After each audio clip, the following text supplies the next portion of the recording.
అలాగే నా పేరు మైత్రం వెంకటమై ఛానల్ ప్రకారం మన ఛానల్ సబ్స్క్రైబ్ చేసుకోకపోతే ఇప్పుడు సబ్స్క్రైబ్ చేసుకోండి. పక్కనే ఉన్న బెల్ ఐకాన్ క్లిక్ చేసి ఆల్లో పెట్టుకోండి. నా ఫర్దర్స్ మిస్ అవ్వకుండా చూడొచ్చు. చాలా మంది చూస్తున్నారు కానీ సబ్స్క్రైబ్ చేసుకోవట్లా. So please try to subscribe and click the bell icon also. So కొన్నాళ్ల క్రితం జరిగిన తిరుమల లడ్డు అడల్టరేషన్ ఇన్సిడెంట్ ఏదైతే ఉందో, అంటే తిరుమల లడ్డూలోని నెయ్యి ఇష్యూ ఏదైతే ఉందో మనకు అందరికీ గుర్తున్నదే కదా. అదంతా కూడా అంటే చాలాళ్ళు అయినప్పటికీ కూడా జరిగి మధ్యలో కూడా వేరు అప్డేట్స్ అయితే వస్తూ ఉన్నాయి కాబట్టి మనకి మధ్యలో తెలుస్తూ ఉంది. అంటే మధ్యలో స్పెషల్ ఇన్వెస్టిగేషన్ టీంని అయితే ఏర్పాటు చేశారు.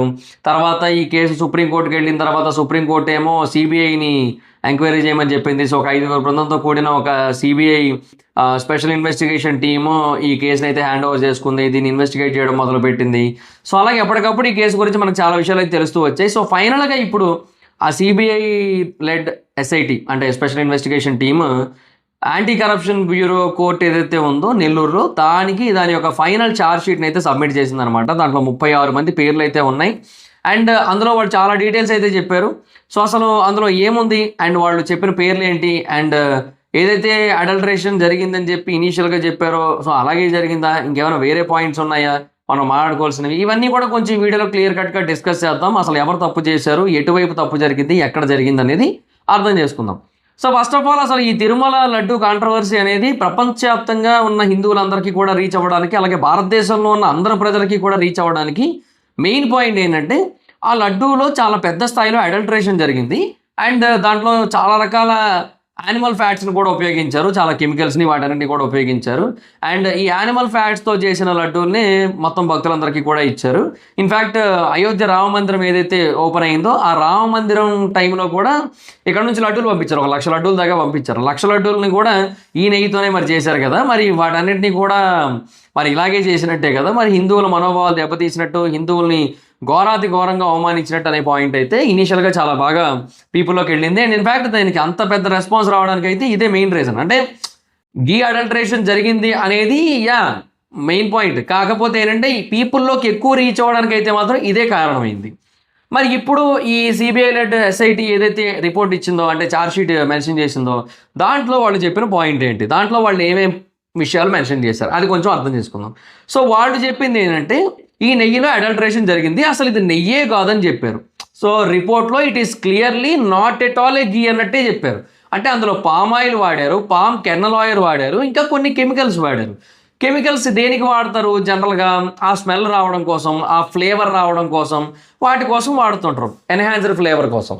సో జనరల్గా చాలా చోట్ల వాడతారు అండ్ ఇందులో కూడా అలాగే వాడారు. బట్ నెయ్యిలో ఏదో తక్కువ క్వాలిటీ నెయ్యిలో కెమికల్స్ వాడి ఏదో ఫ్లేవరు ఎసెన్స్ వచ్చేలా చేయడం కాదు, అసలు నెయ్యే కాదు ఇది, మొత్తం palm oil, palm kernel oil. So దాంట్లోనే కొన్ని కెమికల్స్ కలిపేసి ఇచ్చేశారు మనకి 2014 నుంచి 2019 మధ్యలో సుమారుగా 68 లక్షల కిలోగ్రాముల ఈ అడల్టరేటెడ్ నెయ్యి కాని నెయ్యిని ఇచ్చారనమాట. ఇది చెప్తుంటే నాకు దేవుడి సినిమాలో ఒక డైలాగ్ గుర్తొస్తుంది నాకు. లాస్ట్లో అయ్యప్ప స్వామి రాక్షసుని చంపాలంటే, నన్ను చంపాలంటే నారి కాని నారి కావాలి, విల్లు కాని విల్లు కట్టాలి, అమ్ము కాని అమ్ము గురి పెట్టాలి అని చెప్పి చెప్తారనమాట. సో అప్పుడు విల్లు కాని విల్లు, ఆహరి విల్లు, అమ్ము కాని అమ్ము శరణమ్ము, ఇట్లాంటివన్నీ వస్తాయి. అట్లా ఇది నెయ్యి కాని నెయ్యి అనమాట. 2014 నుంచి 2019 వరకు దీన్నే సప్లై చేశారు. సో మనం ఏంటంటే నేతితో చేసిన లడ్డూలు అనుకోని మనం తిన్నాం, తీరా చూస్తే అది నేతితో కాదు, నెయ్యితో చేసిన లడ్డూలు అనమాట. నూనె పామాయిల్తో చేసిన లడ్డూలు, అది మ్యాటర్ అనమాట. సో ఇది ఒకటైతే క్లియర్. అయితే ఆ తర్వాత ఇందులో కెమికల్స్ అయితే ఉపయోగించారు తప్పిస్తే మనకి ఇనీషియల్గా చెప్పినట్టుగా యానిమల్ ఫ్యాట్స్ లైక్ ఇప్పుడు పంది కొవ్వులు లేదా బీఫ్ టాడ్ ఇవేవి కూడా వాడలేదన్నమాట. సో ఇది అక్కడ రిపోర్ట్లో ఏం రాలేదు ఈ విషయం అయితే మాత్రం. సో క్లియర్, ఓకే, ఆ పాయింట్ అయితే మెన్షన్ చేయలేదు అందులో కాబట్టి అవి లేవు. మరి ఇనీషియల్గా ఎందుకు అలా చెప్పారు అంటే, ఒకటి ప్రిలిమినరీ ఇన్వెస్టిగేషన్ అనేది ఒకటి ఉంటుంది. ఒక గీ అడల్టరేషన్ జరిగింది, ఇట్లా గీ పరంగా ఒక స్కామ్ జరిగింది, సో ఒక ఫేక్ నెయ్యిని పంపిణీ చేశారు. సో మరి 250 కోట్ల వరకు స్కామ్ అంటున్నారు మరి దాన్ని. ఎందుకంటే మరి 68 లక్షల కిలోగ్రాముల నెయ్యి కదా. సో ఇన్ఫ్యాక్ట్ అందుకని ఆ బాబా ఆర్గానిక్ డైరీ ఏదైతే ఉందో దానికి సంబంధించిన ఫార్మర్ డైరెక్టర్స్ విపిన్ జైన్, పామిల్ జైన్, ఆ పామిల్ అన్నందుకు పామాయిల్ ఇచ్చి పంపించినట్టు ఉన్నాడు. వాడి పేరులోనే ప్రాబ్లం ఉంది, అది ముందే చూసుకోవాల్సింది అసలు.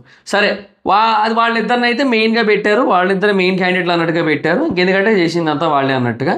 సో అంత పెద్దగా జరిగిందని చెప్తున్నారనమాట. సో ఇవి లేకపోయినప్పటికీ ప్రిలిమినరీ ఇన్వెస్టిగేషన్లో ఎలా ఉంటుందంటే ఈ రీసెర్చ్ అనేది పూర్తి స్థాయిలో జరగదు. ఏది కూడా పూర్తి స్థాయిలో రీసెర్చ్ జరగదు ఈ ప్రైమరీ ఇన్వెస్టిగేషన్లో. అప్పుడు ఏంటంటే ఈ గీ అడల్టరేషన్ అనేది జరిగింది అన్నప్పుడు సాధారణంగా కొన్ని చోట్ల ఇలాంటి గీ అడల్టరేషన్స్ జరిగినప్పుడు ఇలాంటి వినియోగించిన సందర్భాలు కొన్ని చోట్ల ఉన్నాయి. సో అలా ఉన్నది కాబట్టి ఇక్కడ కూడా అలా వినియోగించుంటారు అనే ఒక బేసిక్ అనాలిసిస్ ఏదైతే ఉంటుందో దానికి వచ్చి దాన్ని ప్రపంచం ముందుకు చెప్పుండొచ్చు. కాకపోతే ఏంటంటే ఫైనల్గా పూర్తి స్థాయిలో రీసెర్చ్ అనేది చేసిన తర్వాత ఇంకా అసలు దీంట్లో అలాంటివి ఏమీ లేవు అని చెప్పి ఒక క్లారిటీ అయితే ఇచ్చారనమాట. సో అది మరి సిచ్యువేషన్. సో అందువల్ల ఇక్కడ మనం ఎగ్జాక్ట్గా వీళ్ళు చేసిన తప్పు అలా దుష్ప్రచారం చేయకుండా ఉండాల్సింది సో హిందువుల పరంగా అనేది అంటే ఎస్, అంటే ఇప్పుడు నెయ్యి అడల్టరేషన్ జరిగింది అయితే 100% ఫ్యాక్టే కదా, అసలు నెయ్యే కాదు అది. సో ఆ పరంగా ఫ్యాక్టే. కాకపోతే దాంట్లో ఏ రకమైన కెమికల్స్ని వాడుంటారు అనేది ఒకటి ఉంటుంది. సో దాని పరంగా ఏదైతే ప్రిలిమినరీ అనాలిసిస్ జరిగిందో దాంట్లో ఇవి వచ్చాయి, అవే మన ముందు పెట్టారు. సో ఇప్పుడు పూర్తి స్థాయి రీసెర్చ్ అనేది చేసిన తర్వాత ఇది మనకి ఇలా ఒక క్లారిటీ అయితే వచ్చిందనమాట. అది మరి పాయింట్. కాకపోతే ఒకటైతే వాస్తవం, అదేంటంటే ఇప్పుడు ఏదైతే ఇప్పుడు నెయ్యి సప్లై చేసి నెయ్యి అన్న పేరుతో నెయ్యి సప్లై చేసి దాంతో ఏవైతే లడ్డూలు చేశారో సో దాన్ని తీసుకున్న భక్తులందరికీ కూడా దీనివల్ల పెద్దగా ప్రాబ్లం అయితే లేకపోయి ఉండొచ్చు. ఎందుకంటే ఇప్పుడు నెయ్యి కాకపోయినా నూనెతో చేసినా సరే ఏదో ఒకటి ఆ ఫ్లేవర్ వచ్చేస్తుంది కదా అని చెప్పి లడ్డూలు తినేస్తూ ఉండొచ్చు. సో పీపుల్ సైడ్ ప్రాబ్లం లేదు. ఎటొచ్చి ప్రాబ్లం ఏంటంటే అక్కడ 250 కోట్ల రూపాయల వర్త్ స్కామ్ జరిగింది. సో అదనమాట పాయింట్. సో ఇక్కడ ఈ పరంగా మాత్రమే తేలింది. ఇంకా అంటే ఓవరాల్గా ఫైనల్ చార్జ్ షీట్లో తేలింది ఏంటంటే ఇక్కడ ఈ డబ్బు పరంగా ఏదైతే స్కామ్ జరిగిందో అది ఓకే, బట్ భక్తులకి మరీ అంత ప్రాబ్లమేటిక్ థింగ్ అయితే కాదు. సో అదనమాట పాయింట్. బట్ ఎలాగైనా దాన్ని కూడా పర్సనల్గా తీసుకునే వాళ్ళు కూడా ఖచ్చితంగా ఉంటారు కదా, ఎందుకంటే నేతితో చేసిన లడ్డూలు అనే ఫీల్డ్లోనే చాలామంది ఉంటారు. స్వామివారి ప్రసాదం అంటే దానికి ఆ పేరు అలాగే ఉంటుంది.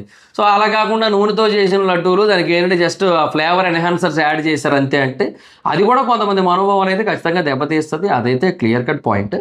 బట్ ఏమంటే మరీ పూర్తి స్థాయిలో హిందువులు అయి ఉండి స్వామివారి ప్రసాదానికి వెళ్ళి ప్రసాదాన్ని తీసుకొని దాంట్లో యానిమల్ ఫ్యాట్స్ మిక్స్ అయ్యాయి ఆ ప్రాబ్లం అయితే లేదు ఇంకా హిందువులకైతే మాత్రం.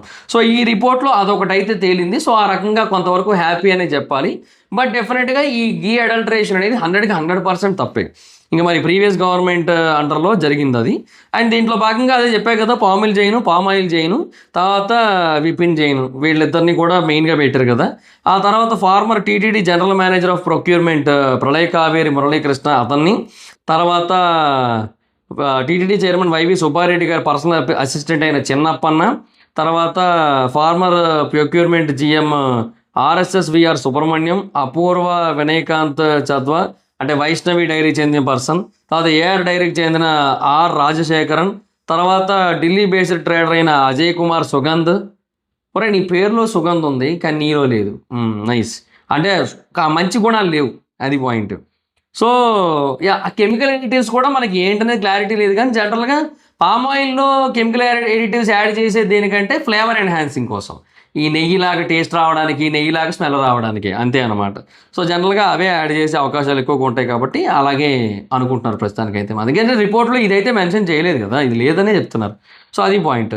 సో ఎంటైర్ ప్రోవ్లో 12 స్టేట్స్ కవర్ అయ్యాయి. అండ్ చాలా ప్రొక్యూర్మెంట్ రికార్డ్స్ని, ట్రాన్స్పోర్ట్ రూట్స్ని, ల్యాబొరేటరీ ఎక్స్పోర్ట్స్ని, ఫైనాన్షియల్ ట్రాన్సాక్షన్స్ని అన్నింటినీ కూడా తరోగా ఇన్వెస్టిగేట్ చేశారు.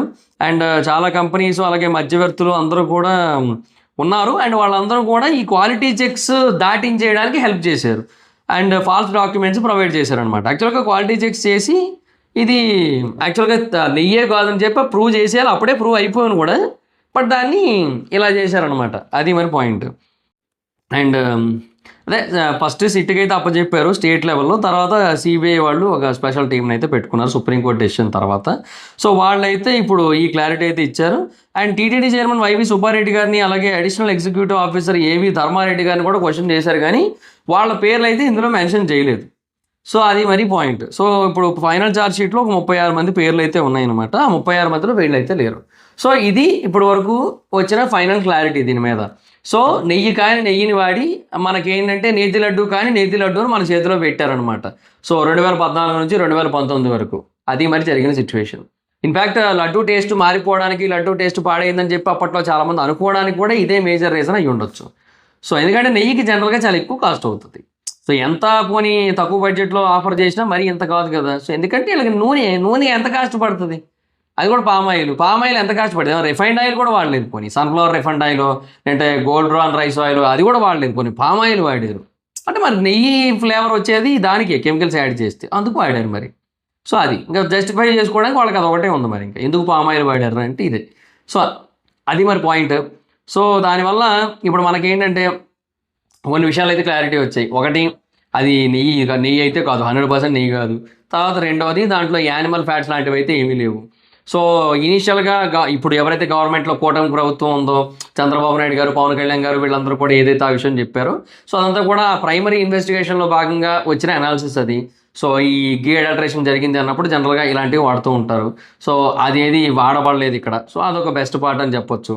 సో అది హ్యాపీ మనందరికీ కూడా కొద్దిగా ఆనందాన్ని కలిగించే విషయం అది. సో ఎక్కడ కూడా హిందువుల మనోభావాలు దెబ్బతినే పరిస్థితి అయితే లేదు. బట్ డెఫినెట్‌గా నేతి లడ్డు అని చెప్పి నూనె లడ్డు పెడితే ఎవరికైనా ఇబ్బందిగానే ఉంటది. అదైతే అలా బాధపడిన వాళ్ళు కూడా ఉంటారు. సో వాళ్ళ పరంగా అది కూడా పెద్ద తప్పే. సో అది మరి పాయింట్. సో చూడాలి మరి ఇక గవర్నమెంట్ అంటే కోర్టులు దీని గురించి ఎటువంటి నిర్ణయం తీసుకుంటాయి ఏంటి అనేది. సో అది మరి సిట్యుయేషన్. సో ప్రస్తుతానికైతే ఇది ఈ కేసులో వచ్చిన ఫైనల్ క్లారిటీ. సో మీ అభిప్రాయం ఏంటి? ఈ ఎంటైర్ సిట్యుయేషన్ మీద, ఈ ఎంటైర్ కేసు మీద మీ అభిప్రాయం ఏంటో కింద కామెంట్ సెక్షన్‌లో చెప్పండి. So that's guys this the video కనుక మీకు నచ్చినట్లయితే లైక్ చేసి వీడియోని షేర్ చేయడం కారణం మన ఛానల్ సబ్స్క్రైబ్ చేసుకోకపోతే ఇప్పుడే సబ్స్క్రైబ్ చేసుకోండి. పక్కనే ఉన్న బెల్ ఐకాన్ క్లిక్ చేసి ఆన్లో పెట్టుకోండి. నా ఫర్దర్ డేస్ మిస్ అవ్వకుండా చూడొచ్చు. చాలా మంది చూస్తారు కానీ సబ్స్క్రైబ్ చేసుకోవట్లా. So please try to subscribe link the bell icon also. నా ఇన్స్టాగ్రామ్ ఐడి ఎవరు మాత్రం అక్కడ వచ్చి ఫాలో అవచ్చు. Thank you so much. Next video bye by.